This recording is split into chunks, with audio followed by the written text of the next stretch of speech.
Our corner tiger Imran Khan और दूसरा पाकिस्तान का स्किपर, ये दो ही आदमी थे कल, लेकिन उनके पीछे 20 करोड़ लोग नहीं 22 करोड़ लोग खड़े हुए हैं। जलसे क्यों मनसूख करते हो? सरकारी गाड़ियां मंगवा के पानी डाल रहे हो कि जी बारिश हो गई। ये फिल्मों में पहले होता था, गाने के ऊपर बारिश होती है, अब जलसे के ऊपर भी फिल्मों वाली बारिश करवा रहे हैं। इसलिए बाहर निकलोगे, आटे दाल का भाव पता लगेगा। वक्त करीब आ गया है, इलेक्शन हो रहा है। ये जो मार्च था, इसके लिए कितना स्ट्रिक्ट डिसिप्लिन बताया था रूल ऑफ लॉ का प्राइम मिनिस्टर ने। लाइटर बात सीरियस नोट पे कि हमें पता लगा कि कुछ लोगों ने फैसला किया कि हम हमारा इंतखाबी निशान उठा के हम जाएंगे। सीरियसली मना कराया गया, अगरचे वो बल्ला है लेकिन कहा जाएगा मुसल्ला होके कोई आया है। उसके बाद अब दूसरा इसका मरला आ गया। वो दूसरा मरला ये है कि पाकिस्तान के अंदर इस वक्त भी इस्लामाबाद हाई कोर्ट के जो पिछले साल प्रेसिडेंट थे, पिंडी हाई कोर्ट के सरदार राज़िक यहाँ कहीं खड़े हैं, वो लिस्ट लेके आए जिन लोगों को रिहा नहीं किया गया। पिंडी की अभी भी सड़कें, फैजाबाद के ऊपर भी सड़कें बंद हैं। अब चूंकि हुक्म हो गया, इंशाल्लाह ये सारी खुलेंगी। अगली दफ़ा इससे डबल तादाद आएगी। 6 दिन के पीछे क्या विजडम है जो 6 दिन इमरान खान ने दिए हैं।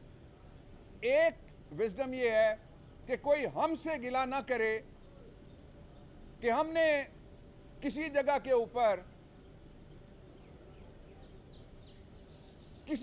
ऊपर भी पाकिस्तान के आईन और कानून की कोई खिलाफ वर्जी करने का कोई इरादा किया है। यह हमारा हक है कि हम इंपोर्टेड गवर्नमेंट को घर भेजने का मुतालबा करें। और इससे पहले 2 दफा यहां एक पार्टी आई, 3 दफा एक आई, 2 दफा एक आई, 4 दफा एक और पार्टी आई। ये सारी रजिस्टर्ड हैं सामने इलेक्शन कमीशन के पास। एक पार्टी के लीडर ने कहा लात मार के गिरा दूंगा। दूसरी पार्टी के लीडर ने कहा 2 दिन देता हूं, नीचे आओ, इक्तदार हमारे हवाले कर दो, हम इक्तदार नहीं मांग रहे।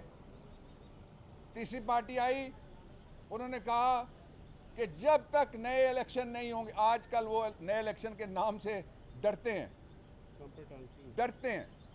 क्या कह रहे हो फैसल? अच्छा, जो दूसरी बात मैं कह रहा था उसका अगला हिस्सा ये है कि हम चाहते हैं पाकिस्तान की इकोनॉमी को आखिरी धक्का ना लगे। हम चाहते हैं पाकिस्तान के लोगों के लिए श्रीलंका वाली सूरत हाल पैदा ना हो। उसका एक ही तरीका है, और मैं वादे कर देना चाहता हूं। लोग कहते हैं कोई गवर्नमेंट आएगी तो इलेक्शन का जो ही ऐलान होगा इंशाल्लाह, और बहुत जल्द होगा, इसलिए कि ये गवर्नमेंट अपने आप से डर गई है, बाहर नहीं निकलती, अपने जलसे में बारिश करवा देती है। और उसके बाद आईन के मुताबिक 90 दिन, सिर्फ 90 दिन के लिए गवर्नमेंट आएगी। लगाओ, उसको पूरा इख्तियार है, वो फैसले करे जो भी करना चाहती है पाकिस्तान के हक में। मईशत को बचाए, जो इंटरम गवर्नमेंट आती है उसको बजट देने का भी इख्तियार है। एक सदारती रेफरेंस हुआ था, उसमें जब ईस्ट पाकिस्तान का सानिया हुआ तो इस सुप्रीम कोर्ट ऑफ पाकिस्तान ने पाकिस्तान की ये फैसला किया था कि जी पार्लियामेंट है नहीं तो हम 70 और 71 के दरमियान के बजट का क्या कहेंगे। रेफरेंस पे सुप्रीम कोर्ट ने राय दी एडवाइजरी जुरिस्डिक्शन में इसको अगले साल तक बढ़ा दो। वो सारा कुछ हो सकता है सिवाय इलेक्शन की, इसलिए कि वहाँ टाइम नहीं लिखा हुआ एडवाइस कब आएगी कब जाएगी। ये टाइम लिखा हुआ है। इलेक्शन कमीशन अपनी राय पे नज़रसानी करे, कौम की आवाज़ सुने, वक्त की आवाज़ सुने, आईन की जो लिखा हुआ है 218(3) उसकी बात भी वो सुने। मैं आखिर में ये कहना चाहता हूँ कि ये 6 दिन के बाद इंशाअल्लाह 2 मिलियन की बजाय प्राइम मिनिस्टर ने कहा है 4 मिलियन।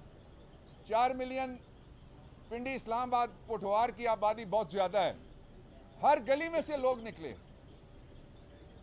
1000 से ज़्यादा लोग, उनके घरों पे छापे, गिरफ्तारियां, जख्मी हुए। और मैं इस एरिया की बात कर रहा हूं। और उन 500 से ज़्यादा वकला गिरफ्तार हुए। अपनी बात मैं नहीं करना चाहता किस तरह के हैरेसमेंट करने की कोशिश की गई। और उसके साथ क्या हुआ? उसके साथ ये हुआ कि पाकिस्तान की बार एसोसिएशंस, उन्होंने एक बड़ा फैसला किया और मजम्मत की और कहा कि ये freedom of movement and freedom of association, ये राइट है सारे शहरियों का फंडामेंटल, जिसको इंडोर्स किया गया, जो ऑर्डर है सुप्रीम कोर्ट ऑफ पाकिस्तान का। दो बातें और हैं शॉर्ट सी मैं आपके सामने रखना चाहता हूं। पहली बात यह है, वो कहते थे कि इस्लामाबाद के लिए अनंतनाग का मॉडल है और पिंडी के लिए पुलवामा का मॉडल है, पंजाब के लिए जलियांवाला बाग का मॉडल है। भाई, ये गुलामी के दौर की गुलामों की सोच है। आईन सबसे बालादस्त है, कानून से ऊपर कोई नहीं, एनआरओ नहीं मिलने वाला, जो मर्जी चेंज करके लाओ। इंशाल्लाह जब हम वापस आएंगे 2/3 मेजॉरिटी के साथ, पहला काम ये करेंगे कि एनआरओ के रास्ता अगर खोलने की कोशिश की गई, जिस तरह से इजलास बुलाए जा रहे हैं, और फिर अगली बात यह कि एहतसाब के इदारे उसके ऊपर और इलेक्शन कमीशन में जो फर्जी और जाली ऑपोजिशन के जरिए से अपॉइंटमेंट्स करने की एक जगह हो गई हैं, उनको पाकिस्तान तहरीक इंसाफ मुस्तरद करती है।